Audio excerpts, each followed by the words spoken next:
A frase "diga com quem andas, que direi quem tu és" parece simples, mas guarda uma profundidade gigantesca. Não fala apenas de amizades, mas sobre ambiente, influências, comportamentos e até sobre nossas escolhas silenciosas. O ser humano é altamente moldável, mesmo quando pensa que não é.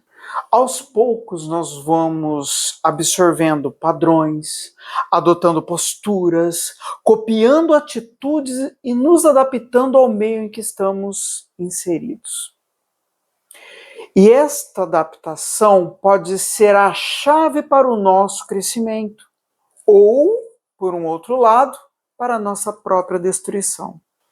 O vídeo de hoje é um pouquinho polêmico, mas a frase "diga com quem andas, que eu direi quem tu és" é muito profunda, muito profunda.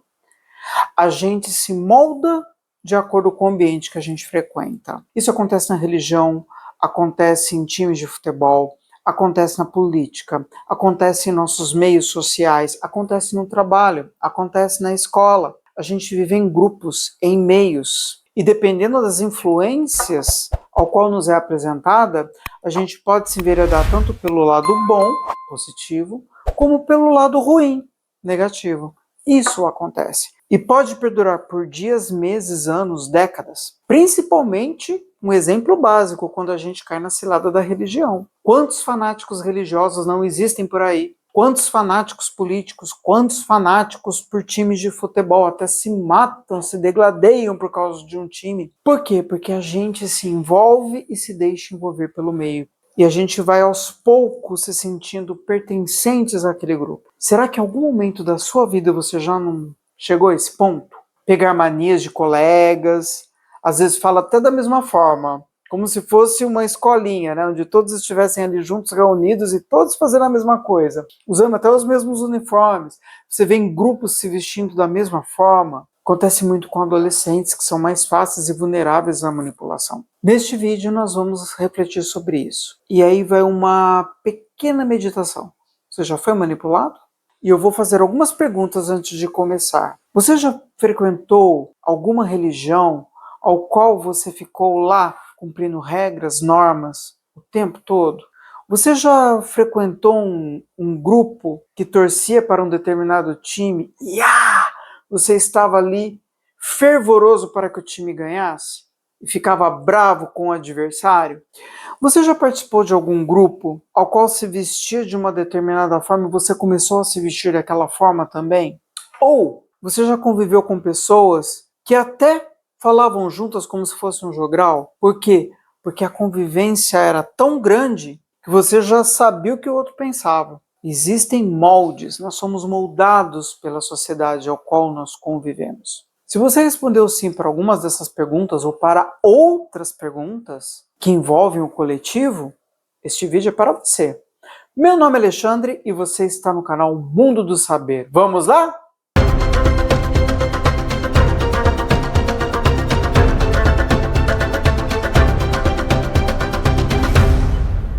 Capítulo 1. O ser humano é um ser de contágio. Quer a gente goste, quer a gente não goste, somos feitos para imitar. Ai, nossa, muita gente vai ficar com raiva de mim. Observamos, nós analisamos, repetimos sem perceber. Por isso o ambiente funciona quase como um campo de vibração. Aquilo que domina o lugar mais cedo ou mais tarde, domina você. Se há conflito, você tende a se tornar mais reativo. Se há bondade, você tende a agir com mais empatia. Tudo aquilo que você vê todos os dias passa a ser parte de você. O contágio não é imediato, ele é silencioso, progressivo e muitas vezes imperceptível. Por isso que eu ouso dizer que o contágio, ele demora horas, dias, meses, anos, décadas. Da mesma forma como eu ouso dizer que os principais ambientes onde existe esse contágio, religião, futebol, política, grupos escolares, grupos de adolescentes porque eles são mais vulneráveis, entre outros guetos e grupos que existem. ao qual existem comportamentos, regras e normas a serem seguidas. São pequenos exemplos, mas o nosso grupo familiar também existe, porque grupo familiar também tem regras, normas a serem seguidas, não é verdade? Então, nós somos moldados de acordo com o ambiente em que estamos. Já começa por aí. Capítulo 2. A lógica do ambiente tóxico. Da forma como nós somos moldados, aí nós temos que analisar algumas situações, alguns cenários que são positivos e alguns cenários que são negativos. O ambiente tóxico não te empurra para baixo de uma vez. Ele te desgasta, te corrompe. Isso é aos poucos. Primeiro você normaliza atitudes erradas. Depois você passa a reproduzi-las. E quando percebe, aquilo que você criticava já virou seu próprio comportamento. A toxicidade, ela ensina que gritar é normal, que humilhar é comum, que traição é esperteza, que frieza é proteção. Pessoas tóxicas sobrevivem anulando o outro. E convivendo com isso, você acaba se moldando para caber nesse padrão. E a contaminação, ela é real. Muitas vezes a gente se corrompe nesses ambientes tóxicos pela sensação de pertencimento. Quantas pessoas que você compara, às vezes, um perfil com o outro, 10 anos de um para o outro, uma distância de tempo, você fala, como essa pessoa mudou, como essa pessoa está estranha. Ela era tão bonita e agora está totalmente destruída, mas por quê? Ambientes tóxicos. Você pode perceber quando a pessoa começa a mudar radicalmente, do bem para o mal, do positivo para o negativo, comece a analisar o ambiente que ela começou a frequentar, o que ela frequentava, o que ela começou a frequentar. Aí você vai entender o contexto. E o contrário também. Pessoas que eram totalmente estranhas, elas começaram a se moldar e se tornar pessoas mais atraentes, que despertam interesse gigante, que brilham os olhos. Pode analisar que o ambiente também mudou. Ambientes, eles moldam as pessoas para o bem ou para o mal.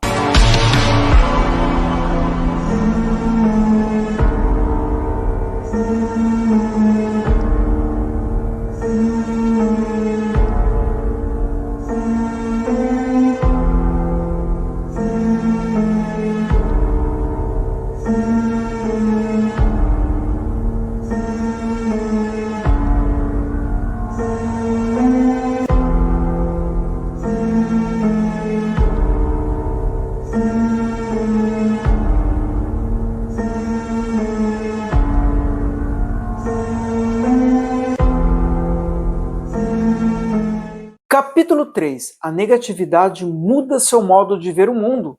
Quando estamos cercados de pessoas negativas, tudo em nossa volta perde cor. Começamos a interpretar o mundo com desconfiança, pessimismo, principalmente medo. Frases como: ah, não vai dar certo, todo mundo é falso, ninguém presta. Ah, sempre foi assim, vai ser sempre assim. Esses tipos de frases, eles viram parte do seu vocabulário mental.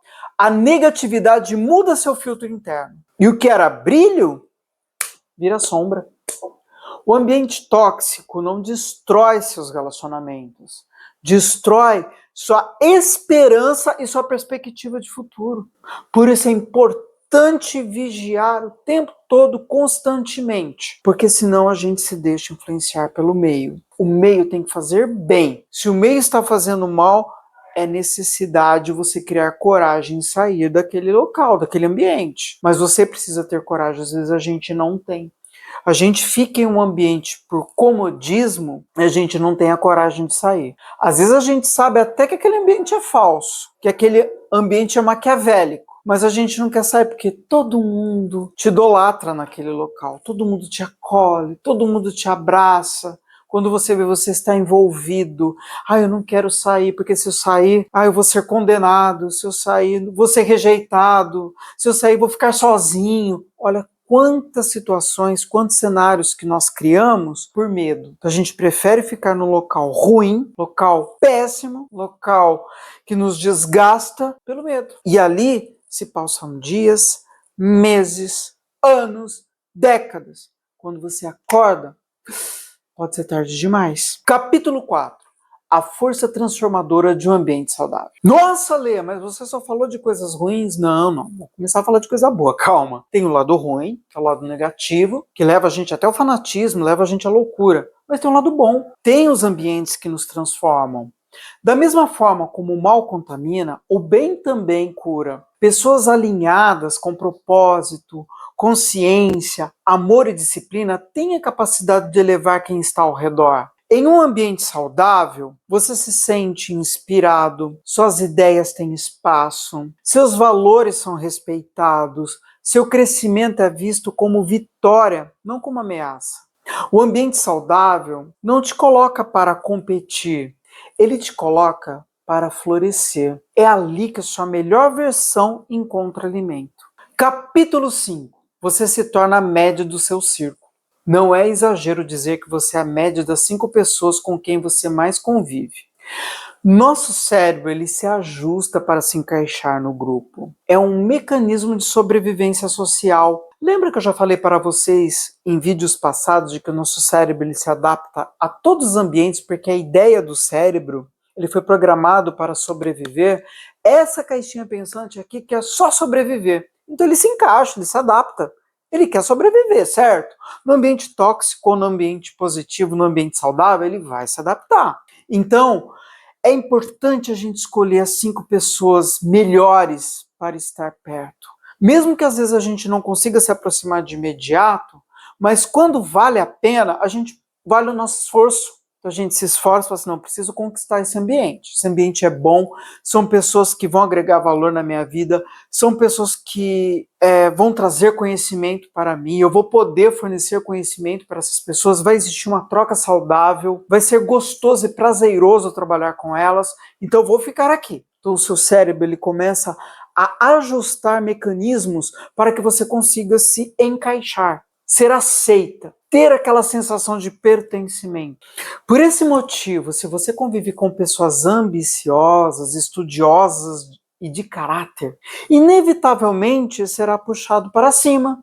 Mas se seu círculo é de fofoca, agressividade, preguiça e mediocridade, meu caro, você será nivelado para baixo.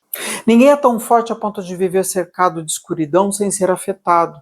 E ninguém é tão perdido que não possa crescer num ambiente de luz. Que sirva de exemplo essa reflexão para vocês. É muito importante. Capítulo 6. Escolher o ambiente é escolher o caminho. A vida ela é feita de decisões. E uma das mais importantes é quem você deixa morar perto da sua alma. Você não escolhe sua família, mas escolhe seus amigos. Não escolhe todas as circunstâncias, mas escolhe onde permanece. Permanecer em um ambiente tóxico é uma escolha que tem preço. Permanecer em um ambiente saudável é uma escolha que tem recompensa. O ambiente que você aceita hoje define a pessoa que você será amanhã. Teve uma vez que eu fiz o seguinte comentário. Que destino que essa pessoa escolheu? Destino triste. A resposta que eu obtive foi: mas a pessoa não escolheu o destino. Destino a gente não escolhe. Escolhe. O destino você escolhe. Escolhe sim. Você opta por esse destino. Você tem escolhas, você vive de escolhas. E a escolha te leva a um objetivo. O seu destino não é o teu objetivo? Quando você traça o GPS, você não tem um caminho a seguir? O GPS ele não vai te guiar para um objetivo? Você escolheu aquele objetivo. Você escolheu aquele destino. O próximo destino está chegando. Aguarde. Quando você escuta isso, é o próximo destino. É o teu objetivo. É o teu local de desembarque. Então é você que escolhe. Então o destino que você traça depende muito dos círculos que você frequenta. Então é muito importante, essencial que você saiba onde você quer estar no futuro. É o seu destino. Lembre-se, a vida é uma só. Capítulo 7. Mas Jesus andava com pessoas problemáticas e até em círculos tóxicos. Então isso não invalida a ideia de que diga com quem andas que eu direi quem tu és? Nossa, essa pergunta é interessantíssima. Porque muitas pessoas vão falar sobre isso, já que eu citei tantas passagens bíblicas no início desse vídeo, não é verdade? Quando alguém usa o exemplo de Jesus para justificar andar com pessoas tóxicas, existe um equívoco muito interessante e um equívoco fundamental aí. Jesus ele não era moldado pelo ambiente, ele moldava o ambiente. A frase "diga com quem andas que eu direi quem tu és" se aplica ao ser humano comum, que é influenciável, emocionalmente vulnerável e em processo de formação e de evolução. Já Jesus se relacionava com pessoas problemáticas, mas não para se tornar como elas, e sim para transformá-las. Jesus, ele se aproximava com propósito, não por convivência íntima. Jesus tinha duas camadas de relacionamento. O círculo íntimo, que era Pedro, Tiago e João. Esse era o grupo que de fato influenciava seu dia a dia. Gente imperfeita, sim, mas comprometida com ele. A multidão e os pecadores, ele não convivia com eles no sentido de absorver comportamento. Ele os atendia, os orientava, os curava. Era uma relação de impacto, não de identificação. Jesus se aproximava como médico, não como paciente. Onde Jesus entrava, os fariseus recuavam, demônios se afastavam, comportamentos mudavam, pessoas eram confrontadas, a atmosfera espiritual mudava. Ele era a influência dominante. Isso é o oposto do que acontece com a maioria das pessoas que absorvem a toxicidade ao redor e se moldam ao ambiente. Andar com pessoas problemáticas não é o problema, mas permitir ser moldados por ela, isso sim. Jesus, ele andava com cobradores de impostos, prostitutas, doentes, excluídos sociais, pecadores de todo tipo, mas ninguém poderia dizer que Jesus absorveu seus comportamentos. Pelo contrário, eles é que foram transformados por Jesus. Hoje, quando alguém diz, mas Jesus andava com gente tóxica, está esquecendo que Jesus tinha uma missão, caráter consolidado e força espiritual absoluta. Nós, ao contrário, nós somos moldáveis. E por isso devemos cuidar do ambiente. Seguindo o exemplo de Jesus, para as nossas vidas de hoje, nós precisamos nos moldar, nos blindar, nos fortalecer, para que nós possamos encarar o ambiente, escolher os ambientes que nós queremos frequentar. Encarar a sociedade e saber diagnosticar: esse grupo é tóxico, esse grupo me serve. Só cabe a nós escolher os locais onde nós queremos frequentar. E nunca aceitar o que nos é fornecido e achar que está tudo bem. Gente, eu falo isso porque eu já frequentei locais tóxicos, ambientes que não eram saudáveis. Sim, eu já frequentei até seitas religiosas que não eram saudáveis. Já sofri bastante. Por isso que eu tenho, assim, experiência de sobra para passar a vocês. De que realmente eu já frequentei ambientes que eu fiquei décadas ali, sofrendo e achando que estava tudo bem. Só que não. Então, diga com quem andas que eu direi quem tu és, é mais atual do que nunca. Ah, Alexandre, mas por que você cita tanto a Bíblia? Porque a Bíblia, ela é uma enciclopédia gigante, enorme, absoluta de ensinamentos. Se nós colocarmos em nossas vidas os ensinamentos que ali estão contidos, nós nos tornamos pessoas bem melhores. A gente se torna dono do nosso próprio poder, que eu digo poder de escolha. A gente se fortalece. A Bíblia, ela é filosofia pura, sociologia pura, antropologia pura. Não é somente teologia. Mas se nós fizermos analogias de forma sábia, a gente prospera sempre. Por isso que eu trago muito a Bíblia como referência. Porque a Bíblia é fantástica e é uma escola de sociologia, de antropologia, de filosofia. É uma faculdade completa, se você souber analisar e utilizar em benefício próprio. Podemos concluir então que diga com quem andas que eu direi quem tu és não é uma frase moralista, é uma lei psicológica. Somos moldados, polidos ou destruídos pelas pessoas ao nosso redor. Se você convive com o mal, absorve o mal, isso é fato. Se você convive com o bem, floresce no bem. Por isso, cuide do seu ciclo, proteja a sua energia e seja intencional com as pessoas que você traz para perto. No fim, você é o reflexo do ambiente que escolhe cultivar. E essa escolha pode transformar não apenas quem você é, mas quem você ainda pode se tornar. E aí, com quem você anda? Muito obrigado pela companhia de vocês. Curtam, se inscrevam no canal, ative o sininho de notificações. E se esse vídeo foi útil para você, compartilhe com seus amigos.